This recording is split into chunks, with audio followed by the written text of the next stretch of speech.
오늘 저는 갈라디아서 5장 1절로 6절의 말씀을 가지고 그리스도 예수께서 주신 자유이란 제목으로 은혜의 말씀을 나누고자 합니다. 올해 우리는 광복 82주년을 맞게 되었습니다. 아시다시피 광복절은 우리 민족의 36년간 일제 억압과 식민지 생활에서 주권을 되찾은 날이죠. 이 자유는 우리 민족에게 영원한 자유와 해방을 주었고요, 자유민주주의의 나라를 세우는 길이 된 것입니다. 이러한 자유와 해방을 얻기 위해서 우리의 선조들은 독립운동에 목숨 걸고 일제와 투쟁을 했죠. 믿음이 좋은 교회의 또 지도자들은 일사각오의 신앙으로서 신사참배를 거부함으로 말미암아서 순교의 피를 흘려 교회의 순결성과 또 거룩성을 지켜내기도 했습니다. 그들의 희생이 있었기 때문에 이러한 놀라운 은혜 가운데 우리가 살게 되었다. 영적인 면에서도 우리들이 죄와 저주로부터 우리가 자유함을 얻고 영원한 영적 행복을 누리게 된 날이 있는데, 그날이 바로 2000년 전에 예수님께서 십자가에서 마귀를 멸하시고 다 이루었다 선포하실 때 이루신 삼중 축복의 은혜다라고 말씀을 하고 있어요. 우리 역시 예수님께서 십자가에서 이루는 이 영적 자유와 축복을 우리가 가슴에 간직하고 누릴 뿐만 아니라 다음 세대에 그러한 이 영적 자유가 이어지도록 다 우리가 믿음으로 전수해 나가는 저와 여러분 되시기를 예수님의 이름으로 축원합니다. 그러면 우리가 이 예수 안에 있는 자유의 은혜는 어떤 의미가 있느냐? 첫째로 우리를 죄로부터 자유하게 하고 주님의 은혜 안에 살게 한다고 말씀을 하고 있어요. 오늘 보면 갈라디아서 5장 1절 함께 합독해요. 시작. 그리스도께서 우리를 자유롭게 하려고 자유를 주셨으니 그러므로 굳건하게 서서 다시는 종의 멍에를 매지 말라, 이렇게 말씀을 하고 있거든요. 이 말씀 속에서 가장 중요한 게 뭐냐? 우리가 예수를 믿어 누리는 가장 최고의 특권의 자유는 뭐냐? 바로 죄와 정죄로부터 자유다라고 말씀한 거예요. 다시 말해서 인간의 가장 근본적인 문제는 환경에 있는 것이 아니라 죄의 문제에 있다라고 말씀을 하고 있어요. 사실은요, 우리의 인류의 조상 아담과 하와가 하나님 말씀을 거역함으로 말미암아 죄를 지었어요. 그래서 그 후손은 태어날 때부터 범죄한 자로서 태어납니다. 그래서 사도 바울은 로마서 3장 23절에 이렇게 말씀하죠. 시작. 모든 사람이 죄를 범하였음에 하나님의 영광에 이르지 못하더니라고 말씀한 거예요. 한마디로 예수 밖에 있는 사람들은 희망이 없다. 죄 가운데 있는 자들은 죄책으로 인해서 항상 두려움과 불안 가운데 살 수밖에 없다. 더 나아가 죄 가운데 있는 자들은 저주 아래 있기 때문에 행복한 삶을 누릴 수가 없다. 영생이 보장되지 않는다라고 말씀한 거예요. 사실은 이렇게 희망 없는 인생들에게 하나님께서 희망과 소망을 주시고 영원한 영적 자유를 주시기 위해서 2000년 전에 독생자 예수님을 이 땅에 보내시고 십자가에서 모든 죄를 다 사하시고 다 이루었다 선포하심으로 말미암아 우리들을 죄와 사망에서 자유를 허락한 줄로 믿습니다. 그래서 사도 바울은 로마서 3장 24절에 이렇게 말씀합니다. 시작. 그리스도 예수 안에 있는 속량으로 말미암아 하나님의 은혜로 값없이 의롭다 하심을 받은 자 되었느니라, 이렇게 말씀을 하고 있어요. 여러분, 이 구원이라는 것은 주님의 은혜거든요. 그런데 이렇게 주님께서 엄청난 은혜를 주시고 영적 자유를 주셨음에도 불구하고 누리지 못한 자들이 있었어요. 갈라디아 교인들 가운데는 이런 이 영적 자유를 누리지 못한 자가 있었는데, 그것은 바로 그들이 예수를 믿기 전, 구원받기 전 전통에 따라 지켰던 율법에 대한 행위를 놓지 못했기 때문입니다. 그래서 사도 바울은 오늘 보면 갈라디아서 5장 2절로 3절에 이렇게 그들을 경계하고 있는데요. 함께 합독합니다. 시작. 보라, 나 바울은 너에게 말하노니 너희가 만일 할례를 받으면 그리스도께서 너희에게 아무 유익이 없으리라. 내가 할례를 받는 각 사람에게 다시 증언하노니 그는 율법 전체를 행할 의무를 가진 자다라고 그렇게 말씀을 하고 있는 것이죠. 여러분, 유대인들에게는 랍비가 가르치는 율법이나 대대로 내려오는 전통이 진리인 줄 압니다. 그래서 그들은 이 율법만 붙잡고 있으면 구원을 얻을 것이다 생각을 하고 이 율법을 끝까지 놓지 않고 있었습니다. 당시에 갈라디아 교인들도 그러한 가운데 살았어요. 사실은 구원은 하나님의 선물이고 하나님께서 우리에게 주신 은혜인 줄로 믿습니다. 근데 그들 가운데는 이런 생각을 가진 자가 있었어요. 자, 우리가 예수를 믿어 구원받았지. 아멘, 믿어요. 하지만 이건 너무나 싱거워. 그래서 우리가 예수 믿기 전에 지켰던 율법 가운데 적어도 할례는 받아야 되지 않겠느냐. 그래서 할례를 강조함으로 말미암아 할례를 받아야 구원받게 된다는 학설을 내놓아서 결국은 그들이 할례를 강조하게 됩니다. 그런데요, 사도 바울은 그런 이야기를 해요. 내 할례를 믿음으로 구원받지 않고 할례를 추가시켜야 구원받는다고 생각하는 너희들아, 들으라. 너희가 할례 하나만 받으면 되겠냐? 너희가 율법을 지켜야 구원받는다고 그렇게 믿는다면은 할례뿐만 아니라 율법 전체를 지켜야 할 의무가 너에게 있다라고 말씀을 한 거예요. 다시 말해서 율법을 하나만 어겨도 다 범죄한 것인데 하나 지켰다고 해서 율법 전체가 지켜지는 것이 아니야. 네가 할례를 지키기를 원한다면은 율법 전체를 지켜야 할 의무가 있다. 그래야 구원의 완성이 될 거야. 그런데 절대 거기에서는 구원이 없어. 그러므로 굳건하게 서서 다시는 종의 멍에를 매지 말라 이렇게 말씀하고 있는 거예요. 여기서 말하는 이 종의 명예는 뭐냐? 율법 자체에 얽매이지 마라. 사실은 율법이라는 것은요, 악한 게 아니에요. 율법은 원래 좋은 것입니다. 왜냐하면 그 율법 자체가 거룩이기 때문에, 하나님의 그 말씀 자체가 거룩이기 때문에 율법은 거룩한 것 좋아요. 또 뿐만 아니라 율법은 우리에게 하나님 우리가 어떻게 섬기고 살 것인가, 또 우리가 거룩한 삶을 이렇게 살아가야 된다라고 하는 삶을 우리에게 또 일으키는, 우리를 지도하는 지침서가 율법이에요. 근데 문제는 그들의 율법을 지킴으로써 구원을 얻게 된다는 이 생각, 이 사고가 절대적으로 그들 가운데 있다는 거죠. 자, 그러나 지금까지 율법을 지킴으로 의롭게 된 사람은 하나도 없어요. 그래서 의인은 없나니 하나도 없다고 사도 바울은 이야기를 한 거거든요. 자, 그래서 이렇게 율법을 주었지만 너희들이 율법을 지킴으로 말미암아 구원받은 사람이 없어. 그래서 내가 죄 없으신 하나님의 아들, 하나님의 본체 말씀을 육신의 옷을 입혀서 이 땅에 보낼 거야. 그리고 십자가에서 죽으심으로 말미암아 성경에서 요구하는, 하나님께서 요구하는, 율법이 요구하는 것을 다 이루심으로 말미암아 예수님께서 십자가에서 다 이루셨다 선포하실 때 우리들을 죄와 사망의 법에서 해방하게 되었다라고 선포한 것입니다. 여러분 믿으시면 아멘 하시기 바랍니다. 사실은 예수님이 이 땅에 율법을 폐하러 온 게 아니에요.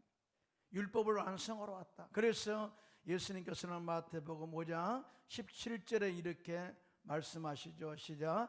내가 율법이나 선자를 폐하러 온 줄로 생각하지 말라. 폐하러 온 것이 아니요 완전하게 하려 함이라.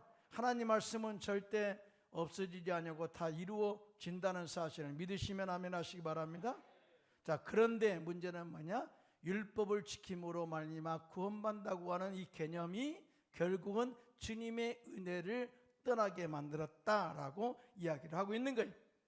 이에 대해서 사도 바울은 오늘 본문 갈라디아서 5장 4절에 이렇게 말씀합니다. 시작. 율법 안에서 의롭다함을 얻으려 하는 너희는 그리스도에게서 끊어지고 은혜에서 떨어진 자로다라고 말씀하고 있습니다. 따라서 기독교 신앙의 중심은 내가 하나님을 위하여 무엇을 했느냐를 말하는 것이 아니라 하나님께서 그리스도 안에서 나를 위하여 무엇을 하셨는가에 집중하고 그것을 바라보고 사는 것이다 라고 말씀을 해요. 그것이 바로 은혜다. 우리는 노력해서 하나님의 자녀가 된 것이 아니라 하나님의 전적인 은혜, 십자가의 구원의 은혜를 믿음으로 하나님의 자녀가 된 줄로 믿습니다. 그래서 이것을 하나님의 선물이라고 그래요. 자, 이에 대해서 사도 바울은 에베소서 2장 8절에 이렇게 말씀합니다. 시작. 너희는 그 은혜에 의하여 믿음으로 말미암아 구원을 받았으니 이것은 너희에게서 난 것이 아니요 하나님의 선물이라. 그래서 신앙생활은요, 가장 중요한 게 은혜를 빼놓으면은 우리가 구원의 가치를 몰라요. 그래서 우리가 신앙생활에서 출발점이 뭐냐? 은혜에서 출발해야 된다. 은혜로 구원받은 자는 은혜로 기도해야 될 줄로 믿습니다. 자, 은혜로 구원받은 자들은 은혜 안에서 봉사를 해야 될 줄로 믿습니다. 자, 은혜 받은 자는 은혜로 하나님께 예배를 드려야 된다. 여러분, 충성과 헌신도 은혜로 할 때 가치가 있고 하나님께서 그걸 받으신다는 사실을 우리에게 가르쳐 주고 있습니다. 그래서 예수 안에서 은혜 받은 자들은 율법에 매이지 말고 끝까지 은혜 안에 있어야 됨을 말씀을 하고 있어요. 더 나아가 우리들은 새로운 피조물의 정체성을 가지고 살아야 함에 대해서 말씀을 하고 있는데요. 왜냐하면 예수님께서 십자가에서 율법이 요구하는 모든 것을 다 이루셔서 우리들을 죄로부터 자유하게 하셨고 법적으로 이제는 너희가 죄인이 아니다라고 선포해 주셨기 때문에 그렇습니다. 자, 믿으시면 아멘 하시기 바랍니다. 자, 이에 대해서 사도 바울은 골로새서 2장 14절로 15절의 시작. 우리를 거스리고 불리하게 하는 법조문으로 쓴 증서를 지우시고 제하여 버리사 십자가에 못 박으시고 통치자들과 권세들을 무력하여 드러내어 구경거로 삼으시고 십자가로 그들을 이기셨느니라 하고 말씀을 합니다. 여러분, 대속이라는 말이 뭔지 아세요? 대속이라는 것은요, 나를 대신해서 그분이 갚았다 그 말. 우리는 스스로 이 율법을 지킬 수 없기 때문에 내 힘과 능력으로 구원을 얻을 수가 없다.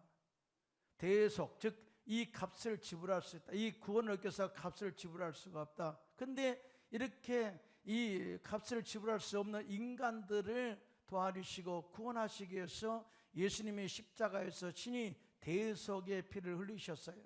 이 말의 의미는 뭐냐면은 이 하나님께서 율법을 통해서 요구하는 모든 것들을 다 십자가에서 완성하셨다. 예수님께서 죽으시고 부활하심으로 말미암아 완성하셨다. 그래서 예수 믿는 자들은 죄가 있어도 다 지우시고 깨닫게 이제는 죄가 없다라고 선포해 주시는 메시지가 대속이에요. 여러분, 믿으시면 아멘 하시기 바랍니다. 자, 그것을 법적으로 선포했다라고 말씀을 하고 있는 거예요. 그러므로 이제는 내가 죄인처럼 살지 말고요, 용서받은 의인으로 살게 되시기를 축원합니다. 절대적으로 우리가 뒤를 돌아보고 전기를 잡고 뒤로 뒤를 돌아보는 자는 하는 날에 합당하지 않다고 말씀을 하고 있어요. 여러분, 우리가 옷을 기울 때 사실은 우리가 새 옷은 새롭게 입는 것이죠. 우리가 이 새 옷 조각을 잘라다가 헌 옷 조각에 붙여가지고 입는 사람은 없어요. 근데 유대인들은 그렇게 살았어요. 이 헌 옷이라고 하는 것은 율법이에요. 예수 믿기 전에 율법. 그런데 새 은혜, 새 옷이라고 하는 것은 이 은혜의 십자가의 축복이에요. 그런데 유대인들은 이 헌 옷도 버리지 않고 새로운 의복, 즉 구원의 은혜의 옷이 왔으면 그걸 잘라다가 이 낡고 헤어진 옛날 옷에 붙이고 그렇게 살았어요. 그러다 보니까 옷도 찢어지고 못 쓸모없게 되었다. 사실 새 포도주도 마찬가지죠. 새 부대에 넣어야 이렇게 터지지 않거든요. 그런데 옛날 부대에다 헌 부대에다가 새 포도주를 넣음으로 말미암아서 함께 자루도 찔려서 못 쓰게 되는 경우가 생겼다. 자, 이에 대해서 예수님께서는 이 말씀하신 적이 있어요. 마태복음 9장 16절로 17절입니다. 시작. 생배 조각을 낡은 옷에 붙이는 자가 없나니 이는 기운 것이 그 옷을 당기어 헤어짐이 더하게 됨이요. 새 포도주를 낡은 가죽 부대에 넣지 아니하나니 그렇게 하면은 부대가 터져 포도주도 쏟아지고 부대도 버리게 됨이라. 새 포도주는 새 부대에 넣어야 둘이 다 보존되느니라. 여러분, 절대 율법을 붙잡고 십자가 은혜를 받아들일 수가 없다. 그러면 함께 이 구원의 가치가 다 떨어지게 된다라는 것을 말씀을 하고 있어요. 그러므로 사랑하는 성도 여러분, 우리가 이 주 안에서 예수님께서 십자가에 지은 이 구원의 가치와 영적 자유를 누리기 원한다면 우리의 생각을 바꿔야 될 줄로 믿습니다. 우리의 말과 행동을 바꿔야 될 줄로 믿습니다. 자, 예수님께서는요, 십자가에서 이루신 축복이 구체적으로 몇 가지가 돼요. 첫째는요, 마귀를 멸하심으로 말미암아 우리가 영원한 영적 승리를 우리에게 주셨어요. 우리는 패배자가 아니에요. 날마다 믿음 안에서 승리할 수가 있고 잘되고 미래에 좋은 삶이 보장되어 있다는 사실, 자, 믿으시면 아멘 하시기 바랍니다. 자, 이런 생각과 우리의 말과 행동이 우리 속에 있어서 날마다 그 은혜를 선포하며 살아야 된다. 뿐만 아니라 우리는 죄로부터 우리를 속량하시고 영적 자유를 주셔서 용서받은 의인으로 만들었으니 우리가 죄와 상관없이 우리가 죄를 멀리하고 살아야 된다. 더 나아가 우리의 삶 가운데 그런 저주를 끊으심으로 말미암아 아브라함의 복을 주셨어요. 잘되게 하셨으니 우리는 주 안에서 잘되게 된다. 잘될 수밖에 없다. 잘되게 된다라는 이 마음을, 이 믿음을 날마다 입술로 선포하면서 살게 되시기를 축원합니다. 또 뿐만 아니라 현실은 우리가 질병으로 고통당하지만은 예수님께서 채찍에 맞음으로 너희가 나음을 입었다 말씀했으니 우리는 주 안에서 영혼이 잘된같이 범사가 잘되고 강건한 복을 누리게 된다라고 생각하고 말하고 행동하는 저와 여러분 되시기를 예수님의 이름으로 축원합니다. 둘째로 그리스도 예수께서 주신 자유는 성령 안에서 소망을 가지고 믿음과 사랑으로 살게 하셨다라고 말씀을 하고 있어요. 오늘 본문의 사도 바울은 갈라디아서 5장 5절에 이렇게 말씀합니다. 시작. 우리가 성령으로 말미암아 성령으로 믿음을 따라 의의 소망을 기다리노니라고 말씀을 하고 있거든요. 자, 이 본문의 말씀처럼 자, 성령 안에서 소망을 가지고 우리는 살 뿐만 아니라 두려움과 절망으로부터 자유를 누리며 살게 되었다. 여러분, 소망이 없는 자들은 항상 죽음에 대한 두려움이 있어요. 소망이 없는 자들은 내가 미래에 어떤 사람이 될까 하는 걱정으로 염려로 가득 차 있죠. 자, 그래서 예수님께서는 염려함으로 네가 길을 한 자나 더 할 수 있느냐. 예수 안에 있는 자들은 항상 미래에 잘 될 것을 소망하며 영생을 소망하면서 살아야 된다라고 말씀을 하고 있어요. 자, 믿으시면 아멘 하실까요? 그래서 오늘 본문에 우리가 성령으로 믿음을 따라 의의 소망을 기다린다라고 그렇게 말씀을 하고 있는 거예요. 여러분, 소망이라는 것은 십자가의 은혜를 깨달을 때 와요. 근데 십자가의 은혜를 깨닫는 능력이 뭔지 아십니까? 성령으로 충만해요. 여러분, 성령으로 충만하게 되면은 십자가에서 나를 위해서 죽으신 예수님의 십자가의 능력을 깨닫게 되고 주님의 지상 명령의 선교를 해야 될 그 의무와 그 다음에 그 의미를 알게 되고 선교하게 되고요. 뿐만 아니라 우리가 성령으로 충만하게 되면 하나님께서 말씀하신 그 말씀이 꿈과 예언과 그 다음에 소망의 능력으로 다가온다는 사실을 우리가 알 수가 있어요. 믿으시면 아멘 하시기 바랍니다. 그러니까 성령 받기 전에는 꿈이 안 생겨요. 소망이 생기지 않아요. 절대 미래의 희망을 생기지 않아요. 그런데 성령 임하게 되면 놀랍게도 놀라운 하나님의 예언과 비전이 우리 가운데 꿈틀거린다는 사실을 알 수가 있어요. 초대교회 베드로와 사도들이 오순절 아래 성령에 쫙 충만함을 받게 됩니다. 자, 가장 중요한 것은 그들이 방언으로 기도하는 거예요. 영적 주님과의 소통이 이루어진 거죠. 두 번째는 그들이 나가서 예수 그리스도의 죽으심과 부활하심을 전하게 돼요. 여러분, 그 사람들이 어떤 사람들이었어요? 예수님께서 인류 구원을 위해서 십자가에 달려 돌아가신다고 하시고 고난당할 때, 자, 그 영적인 의미를 알지 못하여 그들은 다 예수님을 배반하고 떠났던 자들이 아니겠어요? 근데 그들이 성령 받고 난 이후에는 다시 그들이 예루살렘에 모여서 방언 기도를 하게 되는 거예요.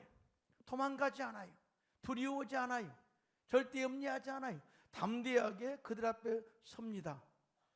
자, 이 모습을 보고 예루살렘에 모인 유대인들이 놀랍니다. 자, 어떻게 저들이 이 학문이 없는 자들인데 각 나라 말로 방언 기도를 한단 말인가? 신기하죠? 그래서 그들은 이렇게 생각합니다. 새 술에 취했다. 뭔가 술에 취한 것 같아. 근데 옛날 술은 아니고 새 술, 뭔가 술에 취한 것 같아서 새 술에 취했다고 이야기를 합니다. 이 말의 의미는요, 사실은 무시한 거예요. 저들이 무슨 학문이 있는 자들이야? 능력 있는 자들이야? 뭔가 술에 취했겠지? 근데 술은 몰라? 아침이 9시인데 뭔가 술을 먹었겠지? 그렇게 생각한 거예요. 그럴 때 사도 베드로가 성령으로 충만해서 다음과 같이 성령의 역사에 대해서 선포하기 시작하는데요. 사도행전 2장 15절로 17절입니다. 함께 합독해요. 시작. 때가 제3시니 너희 생각과 같이 이 사람들이 취한 것이 아니라 이는 곧 선지자 여호야를 통하여 말씀하신 것이니 일렀으되 하나님이 말씀하시기를 말세에 내가 내 영을 모든 육체에 부어주리니 너희 자녀들은 예언할 것이요 너희 젊은이들은 환상을 보고 너희 늙은이들은 꿈을 꾸리라. 엄청난 성령을 통한 이 예언의 메시지를 선포하게 됩니다. 요엘 선지자가 뭐라고 했었어요? 말세에 하나님의 영이 남종과 여종에게 부어지게 될 것이다. 자, 자녀들은 예언하게 될 것이고 젊은이는 환상을 보고 늙은이들은 꿈을 꾸게 될 것이다. 이 말씀을 그대로 인용하면서 성령이 우리 가운데 임함으로 말미암아 지금 그 역사가 나타나게 되었다라고 말씀을 하게 된 것이죠. 사랑하는 성도 여러분, 우리가 성령으로 충만할 때 하나님의 말씀이 우리의 비전이 되고 꿈이 될 줄로 믿습니다. 하나님 환상이 하나님 깨닫는 지혜가 임하게 될 줄로 믿습니다. 여러분, 주님의 지상 명령의 선교도요, 사실은 주님의 성령이 임할 때만이 가능해요.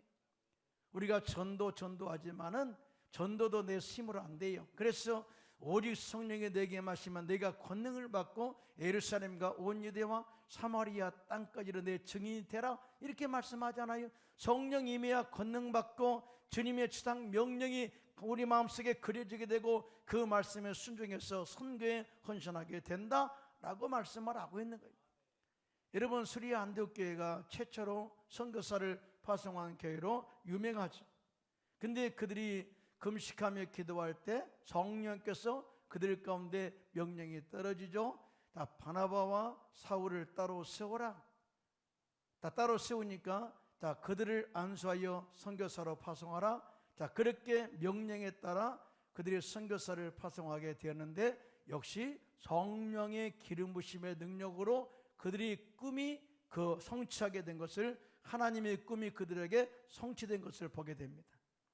에베소 사도행전 13장 2절로 3절입니다. 시작. 주를 섬겨 금식할 때 성령이 이르시되 내가 불러 시키는 일을 위하여 바나바와 사울을 따로 세우라 하시니 이에 금식하며 기도하고 두 사람에게 안수하여 보내니라 라고 말씀을 하고 있어요. 또 하나, 성령으로 충만한 사람은 다 모든 환경을 믿음으로 바라보고 주님 안에서 할 수 있다라는 가능성을 가지고 모든 사물에 대해서 도전을 해요. 그러나 성령으로 충만하지 않는 사람은 모든 것을 다 환경을 통해서 모든 사물을 바라보기 때문에 안 된다라고 말해요. 여러분, 12명의 정탐꾼 사건을 잘 알죠? 자, 그들은 가나안 땅을 정탐할 때 똑같은 땅을 보았어요. 헤브론 땅, 그리고 똑같은 성벽을 보았습니다. 똑같은 거인들 안악자손을 보았죠. 그런데 12명은 부정적인 보고를 해요. 왜냐? 그들은 이 환경을 통해서 하나님을 본 거예요. 그래서 자기들이 오직 메뚜기처럼 보였고요, 안악자손의 거대한 자손들이 보임으로 말미암아 그 땅은 차지할 수 없다 스스로 포기해 버린 것이죠.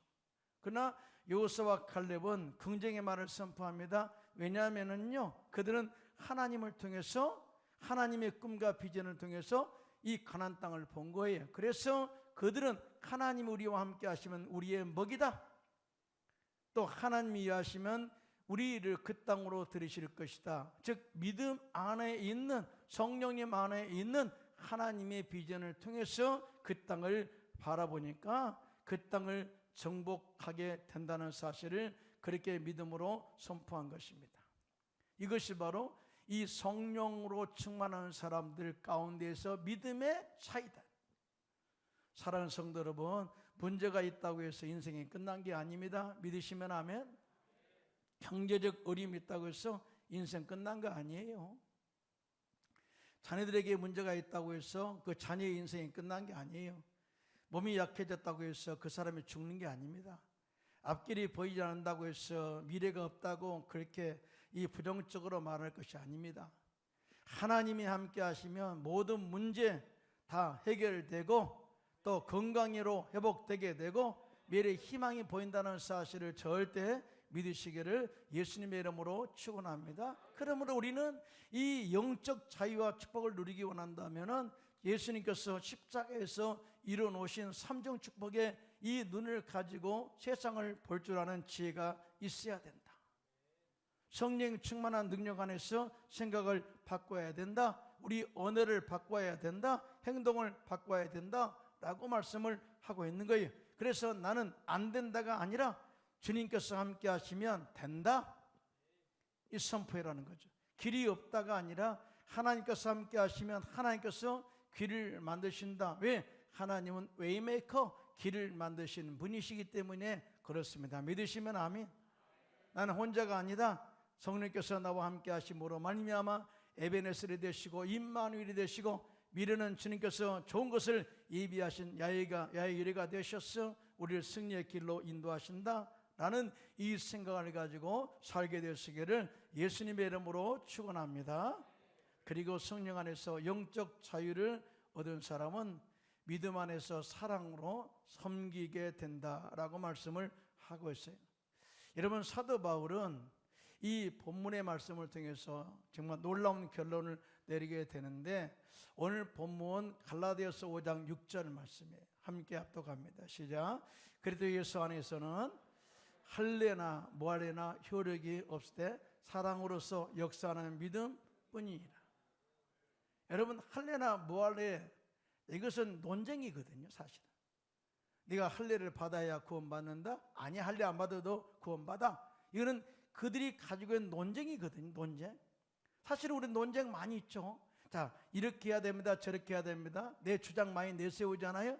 자, 예수 안에 있는 자는 다 효력이 없어. 그렇게 말해도 자, 구원의 가치는 상실되지 않아. 효력 없어. 네가 아무리 그렇게 말해도 효과가 없어. 그러나 중요한 것은 네가 진짜 정말 하나님의 은혜 안에 있는 성령으로 충만한 사람이라면, 정말 네가 구원의 확신이 있는 사람이라면 사랑으로서, 행함으로써 믿음을 실천하는 사람이다 라고 그렇게 말씀을 하고 있는 거예요. 자, 믿으시면 아멘 하시기 바랍니다.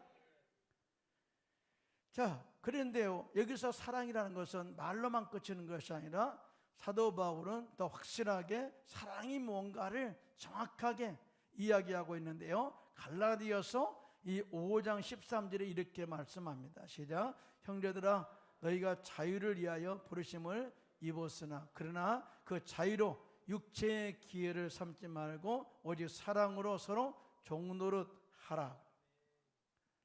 여러분, 십자가는 역설적 은혜입니다. 믿으시면 아멘. 그가 죽으심으로 우리에게 생명을 주신 거죠. 네가 높임받고자 오느냐? 낮아져라. 네가 인정받기를 원하느냐? 충성하라. 낮아지고 겸손해라. 다 이게 역설적 은혜라고 말해요.